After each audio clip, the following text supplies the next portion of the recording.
These are 5 adaptive cruise control mistakes that could put you in danger. But first, let me explain what this technology actually does and why understanding it properly could save your life. This is adaptive cruise control explained in plain English for drivers who didn't grow up with smartphones but need to understand the smart car sitting in their driveway. If you're around 55 and recently bought a new car, you've probably noticed your vehicle can do things that seem almost magical.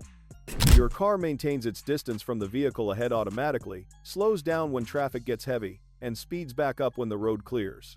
That's adaptive cruise control, and while it sounds futuristic, the concept actually started with a brilliant man who couldn't even see the road. Back in 1948, Ralph Teetor was riding in a car with his lawyer when frustration struck. Teetor was blind, but he had an engineer's mind, and he was getting annoyed by his driver's habit of speeding up and slowing down while talking. The constant acceleration and deceleration made for an uncomfortable ride, and Teetor thought there had to be a better way. That frustration led him to invent what we now call cruise control. The first cruise control system appeared in luxury cars by 1958, when Chrysler offered something called Speedostat with their autopilot feature. By 1960, Cadillac had renamed it cruise control, and the technology slowly spread through the automotive world. The real breakthrough came in 1973 during the oil crisis, when drivers realized that maintaining steady speeds could save them significant money at the gas pump. But traditional cruise control had a major limitation. It was essentially brain dead. Set it at 65 miles per hour, and it would maintain exactly 65 miles per hour regardless of what happened ahead. If traffic slowed down, you had to brake manually. If someone pulled into your lane, you had to react yourself. The system was great for empty highways, but useless in real-world traffic. That's where adaptive cruise control comes in, and it represents a fundamental shift in how cars think about speed management. Instead of just maintaining one speed, adaptive cruise control constantly monitors the road ahead using radar sensors, cameras, or sometimes laser technology. These sensors act like electronic eyes, bouncing radio waves off objects and calculating distance, speed, and direction in real time. Here's what makes this technology remarkable. Your car essentially has thousands of micro-conversations with itself every second. The radar sends out signals that bounce back from vehicles ahead, and the computer processes this information to determine whether it needs to speed up, slow down, or maintain current speed. It's like having a co-pilot whose only job is watching the car in front of you and adjusting your speed accordingly. The system works by maintaining what engineers call a time gap rather than a fixed distance. You can typically adjust this gap using buttons on your steering wheel, setting it anywhere from about 1 second to 3 seconds of following time. A 2-second gap means that if the car ahead travels at 60 miles per hour, your car will stay approximately 176 feet behind it. If traffic speeds up to 80 miles per hour, that gap automatically increases to about 234 feet, maintaining the same time interval. This might seem like simple math, but the execution is incredibly sophisticated. The system has to account for your car's braking capabilities, the reaction time needed for the brakes to engage, the road conditions, and dozens of other variables. Modern adaptive cruise control can bring your car to a complete stop if necessary, and then accelerate again when traffic clears, all without you touching the pedals. The safety implications are significant. The Insurance Institute for Highway Safety found that vehicles equipped with adaptive cruise control and automatic emergency braking reduced crash rates by more than 50%. That's not a small improvement. That's a revolutionary change in automotive safety. Consider that 94% of vehicle collisions are caused by human error, according to the National Highway Traffic Safety Administration, and you start to understand why this technology matters. But here's where things get complicated, and why understanding these 5 critical mistakes could save your life. The technology isn't perfect, and more importantly, many drivers misunderstand what it can and cannot do. Mistake number 1 is assuming adaptive cruise control will stop for stationary objects. This is the most dangerous misconception about the system. According to European standard ISO 15622, adaptive cruise control specifically does not deal with stationary objects. That parked car on the shoulder, that construction barrier, that stopped vehicle ahead, your adaptive cruise control might not see them as obstacles requiring action. The system is designed primarily to follow moving traffic. It's excellent at maintaining distance from a car that's traveling at 45 miles per hour and gradually slowing to 35, but it might completely ignore a car that's sitting dead still. This limitation exists because the radar and camera systems are calibrated to filter out stationary objects to prevent false alarms. Imagine if your car slammed on the brakes every time it detected an overpass, a sign, or a car in the adjacent lane. This means you absolutely cannot zone out and let the car handle everything. You must remain alert and ready to brake manually when approaching any stationary obstacle. The system will warn you about this limitation in your owner's manual, but many drivers either don't read that manual or forget this crucial detail. Mistake number 2 involves using adaptive cruise control in poor weather conditions. Rain, snow, fog, and even heavy dust can interfere with the sensors that make the system work. When water covers the radar sensor or snow blocks the camera, the system becomes unreliable or may shut down entirely. You'll often see a warning message saying adaptive cruise control temporarily unavailable during bad weather. This isn't a malfunction, it's the system being honest about its limitations. The sensors need clear lines of sight to function properly, and Mother Nature doesn't always cooperate. Even when the system appears to be working in marginal conditions, its performance may be degraded. The radar might have trouble distinguishing between actual vehicles and heavy rain droplets, or the camera might struggle with the reduced visibility that affects its object recognition algorithms. AAA specifically recommends avoiding cruise control when road conditions are wet, and this advice becomes even more critical with adaptive systems that rely on sensor technology. Mistake number 3 is the speed trap that many drivers fall into, setting speeds above the limit and forgetting to adjust them. Studies show that drivers using adaptive cruise control are substantially more likely to speed than those driving manually. Research by the Insurance Institute for Highway Safety found that drivers using adaptive cruise control exceeded speed limits 95% of the time, compared to 77% for drivers not using the system. This happens because the technology makes speeding feel safer and more comfortable. When you're manually controlling speed, you feel the acceleration and are more aware of how fast you're going. With adaptive cruise control, the speed changes happen smoothly and automatically, making it easy to lose track of your actual velocity. The real danger comes when speed limits change. You might set your cruise control at 75 miles per hour on a highway where that's legal, but then continue through areas where the limit drops to 55 or 65 miles per hour. The system won't automatically adjust for new speed limits, it only knows about the speed you've programmed and the distance to the car ahead. Sam Montfort, the lead statistician for the IIHS study, explains it clearly. ACC does have some safety benefits, but it's important to consider how drivers might cancel out these benefits by misusing the system. Speed at impact is among the most important factors in whether or not a crash turns out to be fatal. Mistake number 4 involves using adaptive cruise control on inappropriate roads. The system works best on highways and well-marked roads with gentle curves.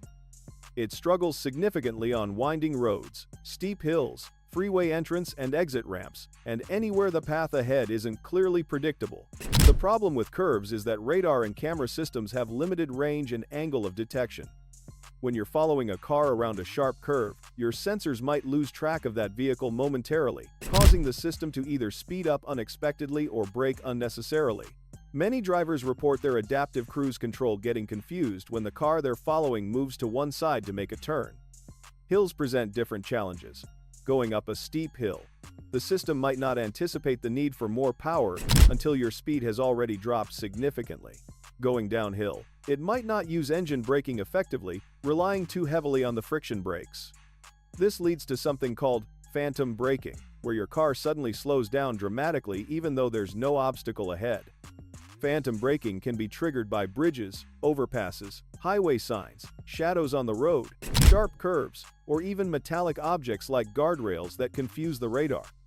The National Highway Traffic Safety Administration has received over 400,000 complaints about phantom braking across at least 9 different automotive brands. Imagine you're driving on the highway at 70 miles per hour when your car suddenly decides to brake hard because it thinks the overpass ahead is an obstacle. The car behind you might not be prepared for such a sudden deceleration, creating a dangerous situation that the safety technology actually caused rather than prevented.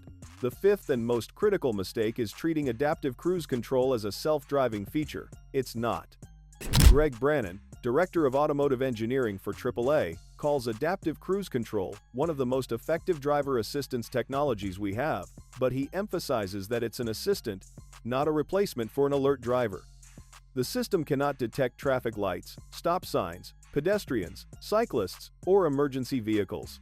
It doesn't understand road construction zones, school zones, or any situation that requires human judgment. Most importantly, it can't react to situations it wasn't specifically designed to handle.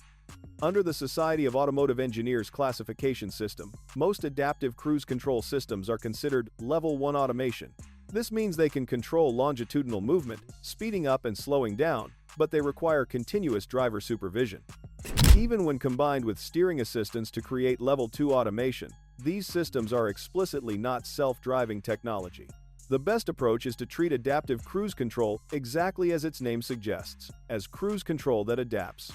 It's a convenience feature that can reduce fatigue on long drives and help maintain safe following distances, but you remain fully responsible for safe operation of your vehicle. Now, let me share some practical tips that can help you use this technology safely and effectively. First, always check whether your car has adaptive cruise control or regular cruise control by looking for the gap distance button, which usually shows a symbol of a car with horizontal bars in front of it representing following distance. Take time to learn your specific system. Different manufacturers use different names and slightly different approaches. Mercedes calls it Distronic, BMW uses distance control, Genesis calls it Smart Cruise Control, and Subaru incorporates it into their EyeSight system. The basic functionality is similar, but the controls and limitations can vary significantly between brands. Practice using the system in safe, controlled conditions before relying on it in heavy traffic. Find an empty highway or a quiet road where you can experiment with the following distance settings and get comfortable with how the system responds. Pay attention to how it feels when the car automatically slows down or speeds up. Always maintain awareness of your speed relative to posted limits. Many drivers find it helpful to set the cruise control speed at or slightly below the speed limit, rather than above it, then adjust manually when conditions warrant higher speeds. Remember, the system doesn't know about speed limits, construction zones, or school zones. Keep your sensors clean and unobstructed. The radar sensors are usually located in the front grille or behind the front bumper, while cameras are typically mounted near the rearview mirror. Snow, ice, dirt, or even dead bugs can interfere with these sensors. Many car washes now include sensor cleaning as part of their service. Adaptive cruise control is part of a larger trend toward automated driving assistance. By September 2029, all passenger cars and light trucks sold in the United States will be required to have automatic emergency braking, which uses the same sensors as adaptive cruise control. NHTSA projects this requirement will save at least 360 lives annually and prevent at least 24,000 injuries. The adaptive cruise control market exceeded $4.3 billion in 2023 and is growing at roughly 10% annually. More than 60% of 2023 model year vehicles include this technology, meaning it's rapidly becoming standard equipment rather than a luxury feature. Installation rates tripled between 2017 and 2023, so even if your current car doesn't have it, your next one probably will. For drivers in their 50s and beyond, this technology can be particularly beneficial. Technology journalist Abigail Bassett notes that adaptive cruise control can be really helpful for older Americans because it takes some of the stress of driving in traffic away. Research from the National Sleep Foundation shows that drivers 65 and older are actually less likely to drive drowsy compared to younger drivers. Only 19% versus 71% for drivers aged 18 to 29. One AARP writer reported that after 15 months of using adaptive cruise control on nearly every drive, their average fuel economy improved by about 2 miles per gallon because the computer handles acceleration and braking more smoothly than most human drivers. The key to benefiting from adaptive cruise control is understanding both its capabilities and limitations.